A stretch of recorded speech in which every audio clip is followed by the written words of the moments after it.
We're very pleased to be joined by Michael Wolff, whose latest book, All or Nothing, is his fourth book embedded with Donald Trump and his entourage. Michael, why do they still let you in after I assume they've read your previous books and they haven't always been an easy read? Why did they allow you back in this time? Well, I think it's not exactly certain that they have read them. And it's one of one of the one of the beautiful things about books. Your enemies can attack you for them, but in the end, because they haven't read them, you're kind of on safe ground, and because they won't read them. But of course, some of them have, and actually, some of the people, a greater number than some, over these years have become friends of mine.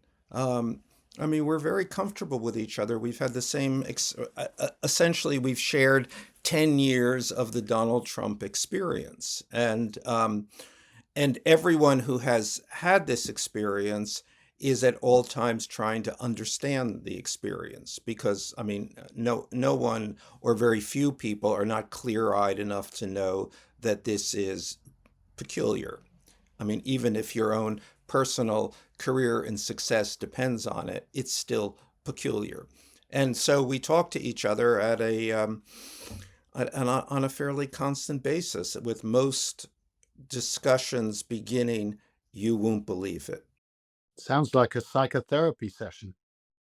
I think in some ways it is, or it's a genuine kind of we're at the center of something that has never happened before, and everybody in their own mind in some way is trying to log it, trying to remember it so we can tell our grandchildren. But the one thing we can all agree on is that Donald Trump, the phenomenon of Donald Trump, is not normal.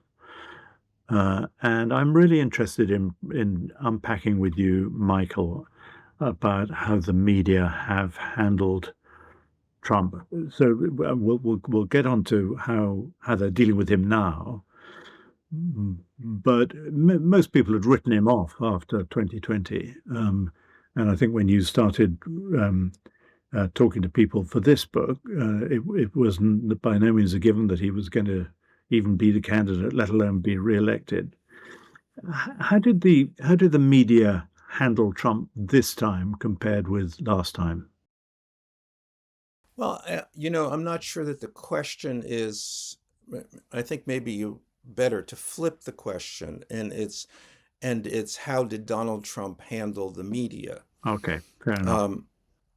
And one of the things, in a kind of central tenet of his campaign, in a kind of a profound understanding, is him knowing that the more attention that he got, good or bad, the less attention anyone else got.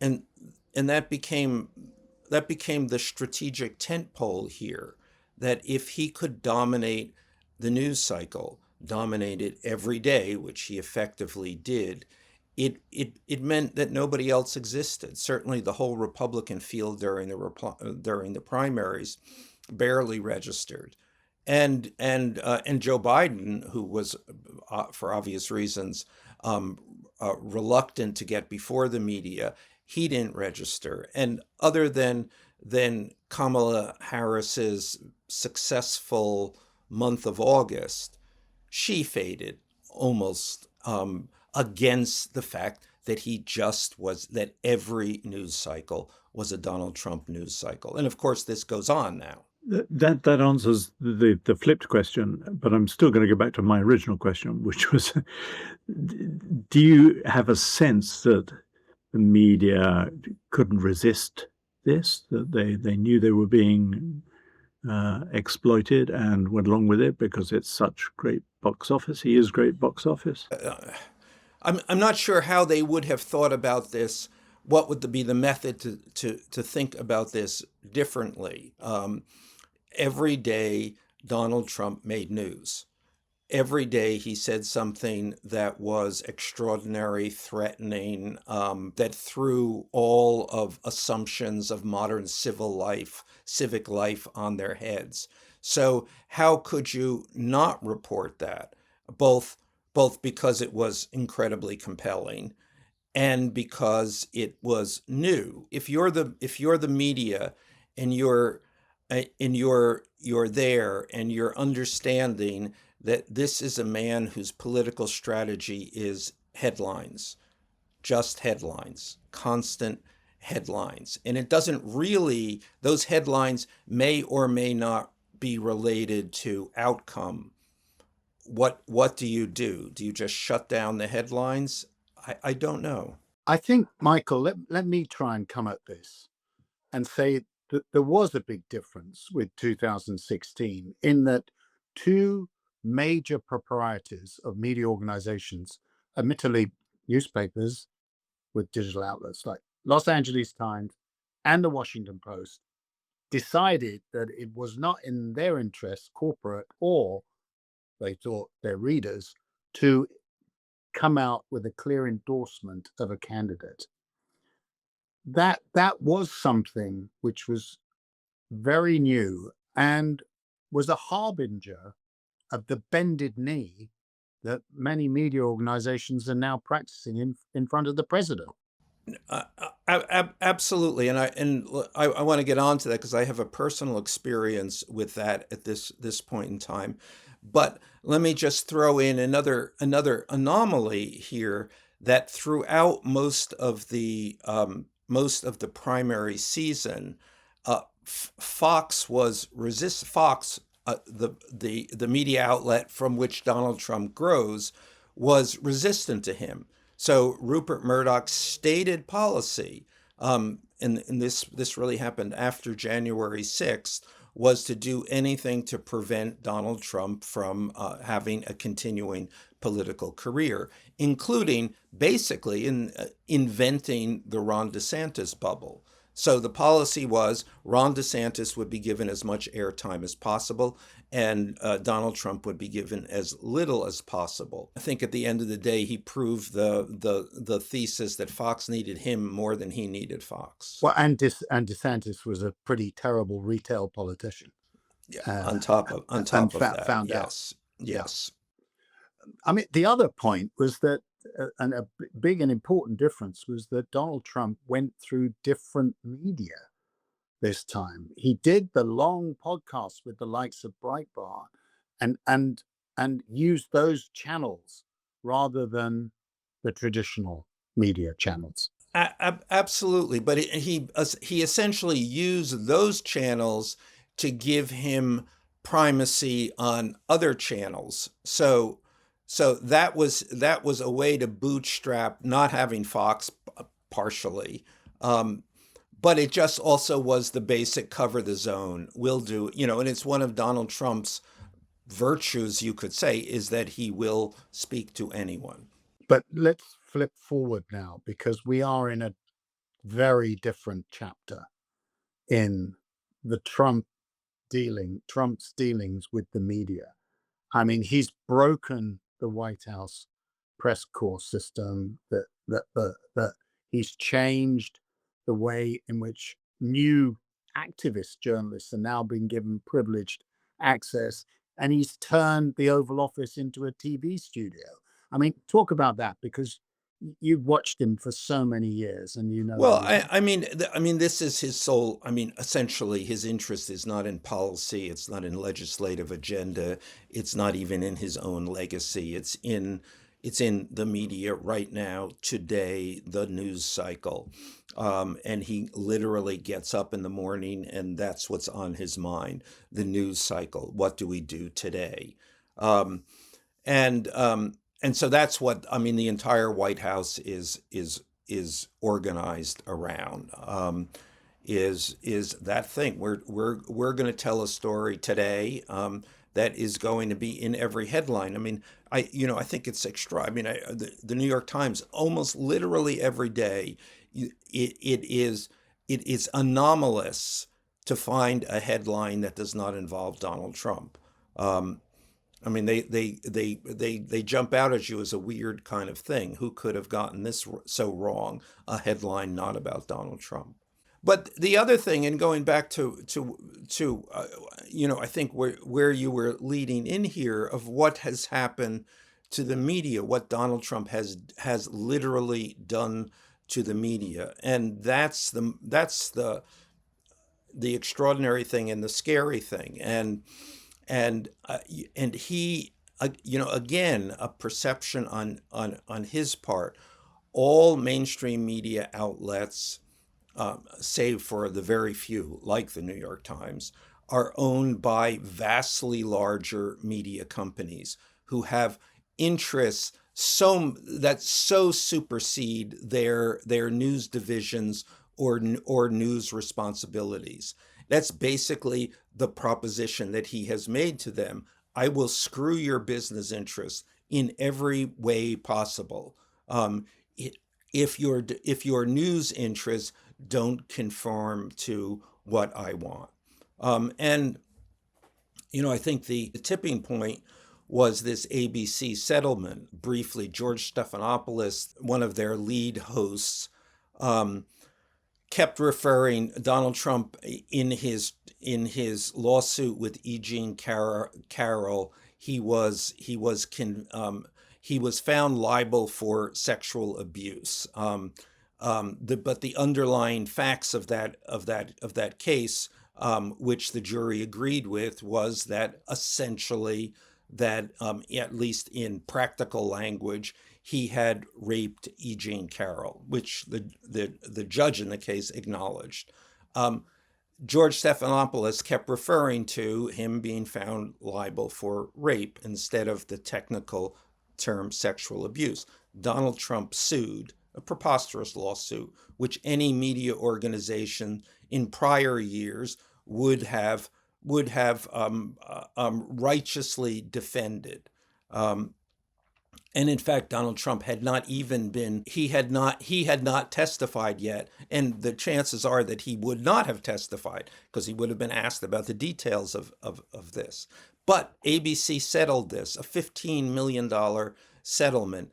And that immediately, the entire media industry, you could feel this thing that happened, this utter deflation, that they were toast.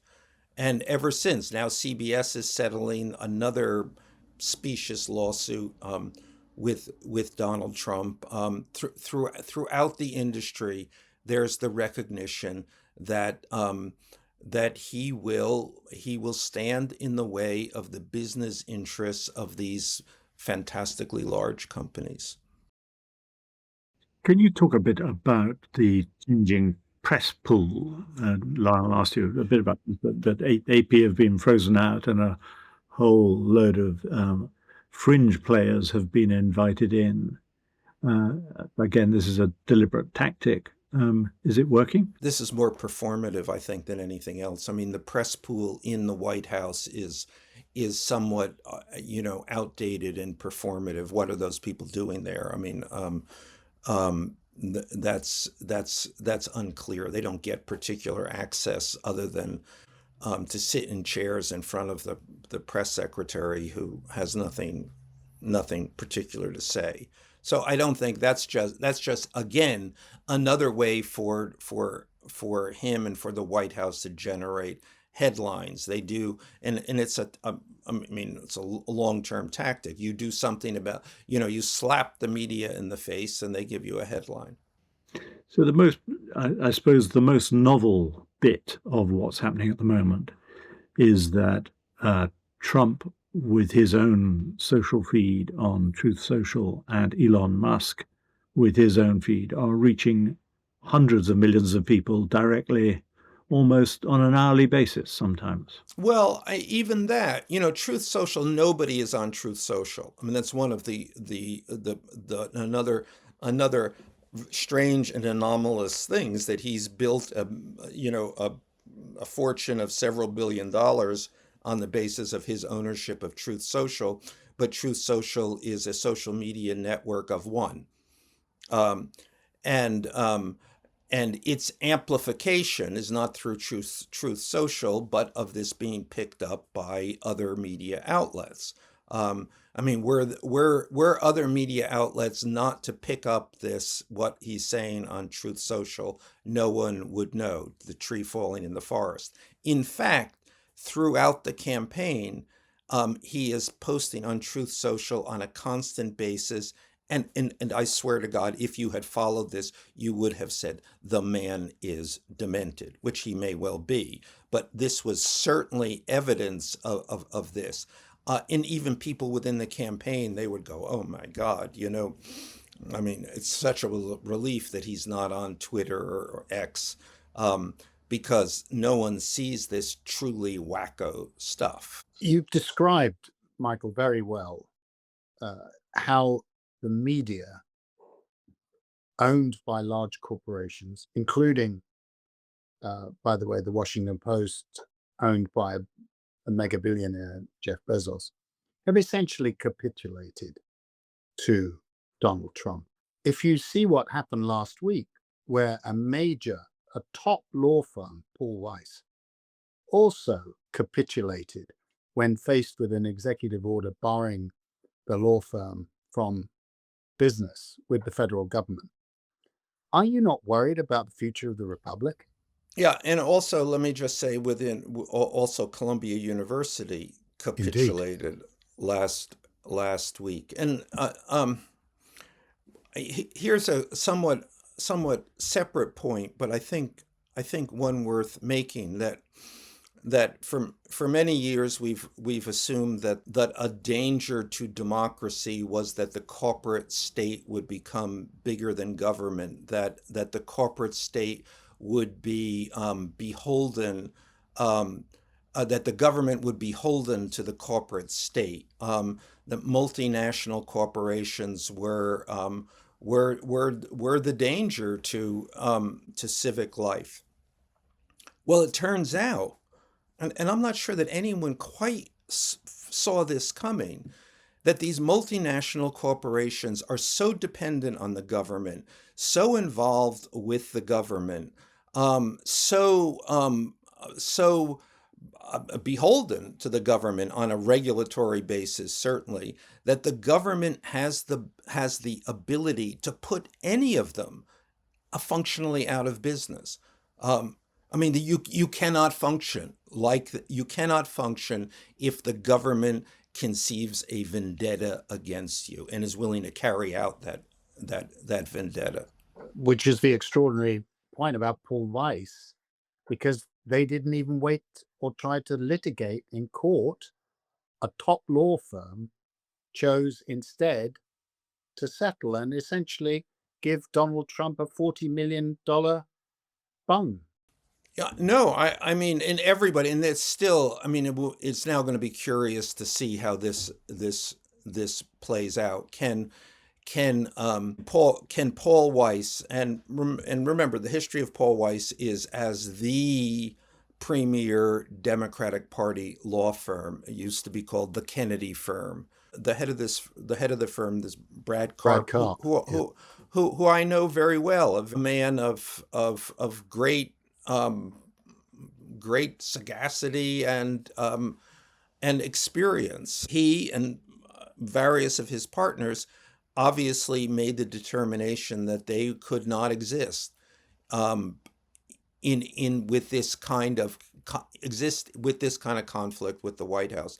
Now it will be interesting to see, though, if the firm itself, this may also bring down the firm. Some of their, I mean, there are major figures in this law firm that are going to be opposed to this. Indeed, I just mentioned the law firm because I do think there is a crossover on the media, because if you're a media owner or an editor, you might be thinking, who's next? And if they're not prepared to fight, I mean, it's a lonely place out there.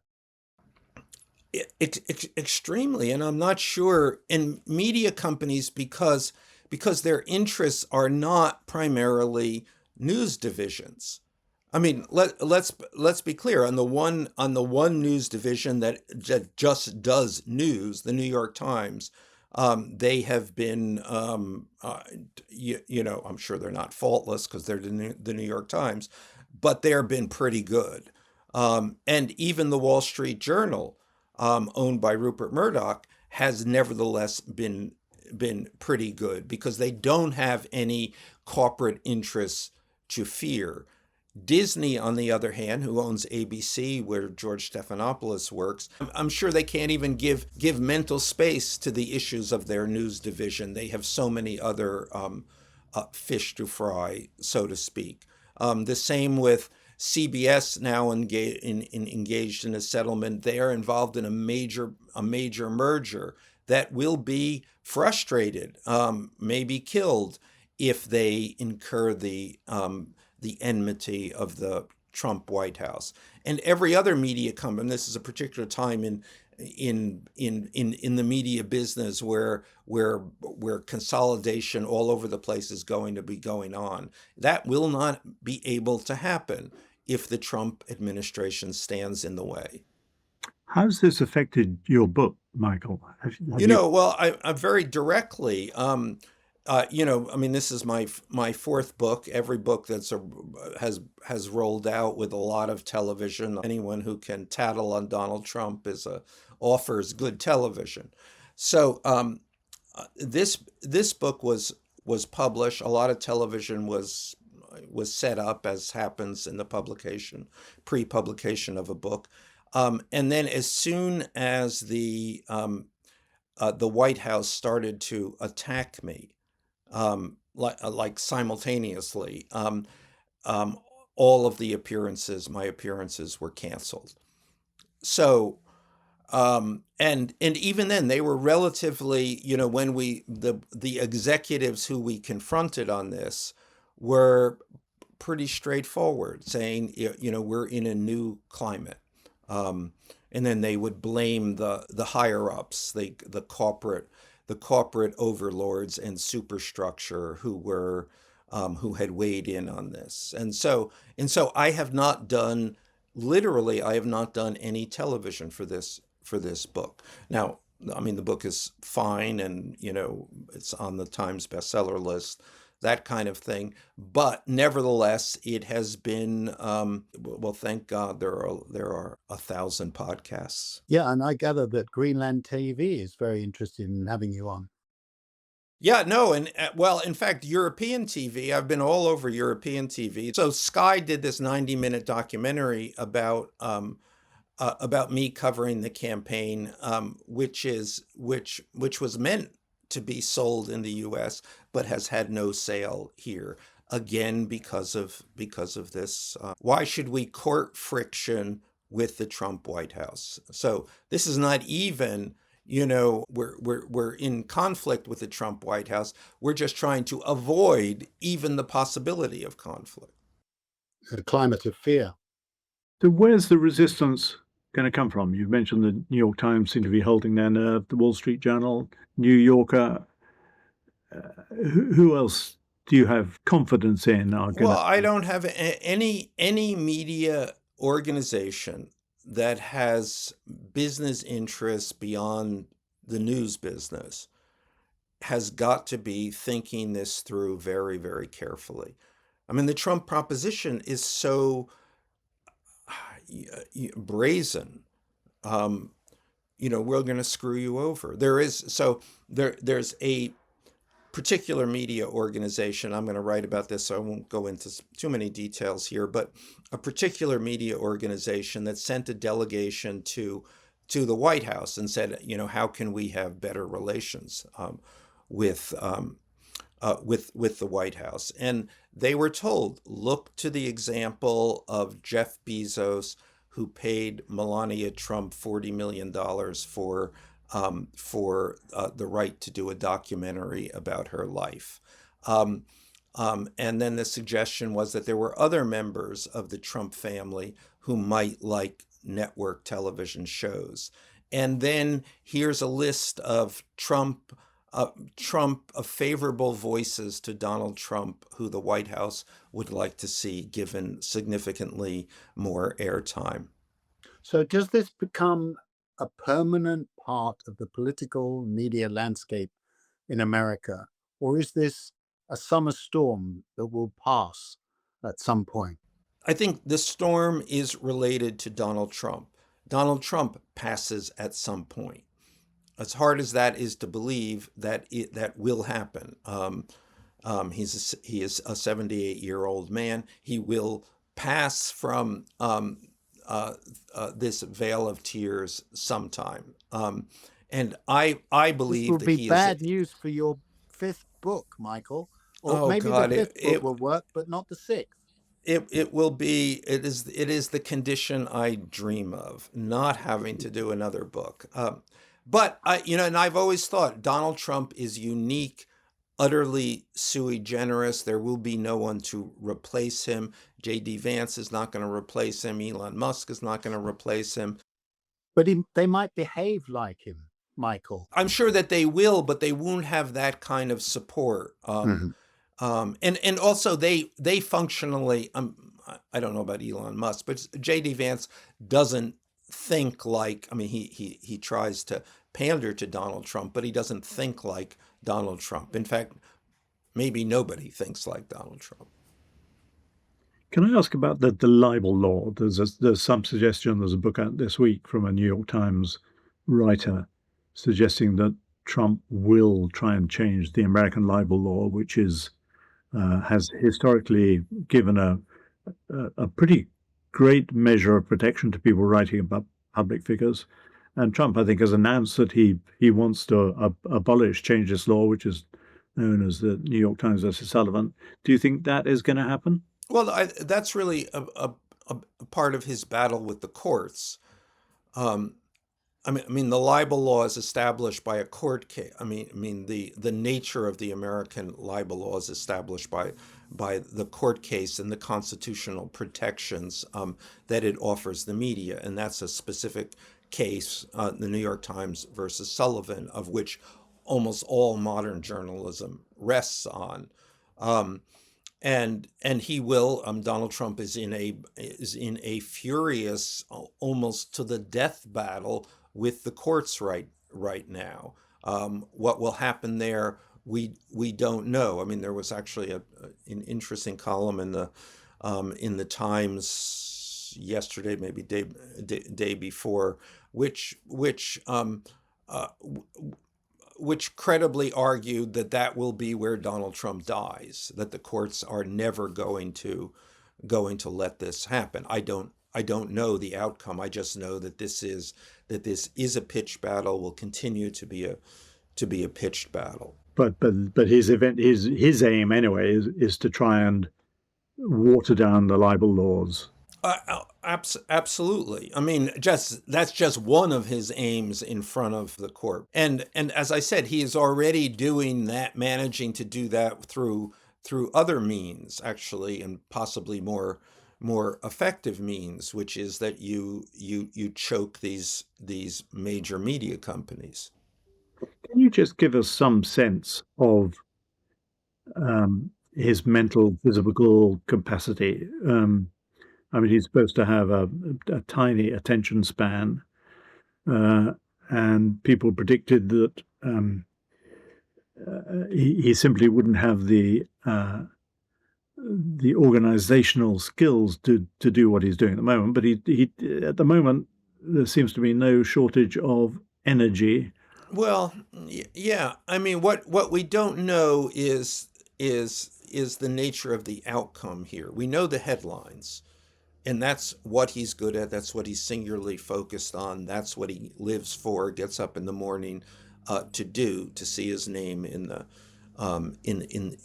headlines, and would do anything to have his name in the headlines. And I think one of the things that we're seeing is in order to continue to maintain headlines, you have to do bigger and bigger things, because otherwise it's just more of the same. So that's one of the operations that's going on. I need it more. I need it bigger, and on that basis, we may end up invading Greenland, of course, or Canada. But it is still about the headlines and not about the policy. Policy. The problem with policy for Donald Trump is that it's boring, and that it kind of the mechanics of it fade into the background. At which point he forgets about it. So he needs those headlines. That's what he's singularly focused on. So we don't know where this ends up. I mean, this is a whole new kind of paradigm of governing by headlines. I mean, we have everything that's now happens is happening now by executive decree or presidential pronouncement. There's no particular legislative agenda that I can see or that I'm aware of or anyone else is aware of. What does that add up to? No, not talking about laws here, talking about pronouncements. We don't know. Final question from us, Michael. What's your media diet these days? How do you get your news? I mean, good question. I mean, the New York Times. I mean, the day begins with the New York Times, the Washington Post, the Wall Street Journal. Then there's a sort of a social media which feels somewhat random, and then honestly, I'm on the phone. Well, Michael, thank you very much for joining us. I wish you every success with your book. I worry about the future of the Republic, which seems to have turned into a monarchy for now. And I can only say that the title of your next book is The Show Must Go On. It's a bit English and flat, I agree. After every book I've said, I'm not going to do another books, and that's where I'm at that. I'm now at that. I'm not going to do another book stage. We'll see. Yeah, we'll see. We'll Thank see. you, Michael. Good luck. Guys, nice seeing you. This interview was from the latest episode of Media Confidential, a podcast brought to you by Prospect Magazine. To listen to the full episode, click on the link below. And if you want full access to Prospect Magazine, go to prospectmagazine.co.uk.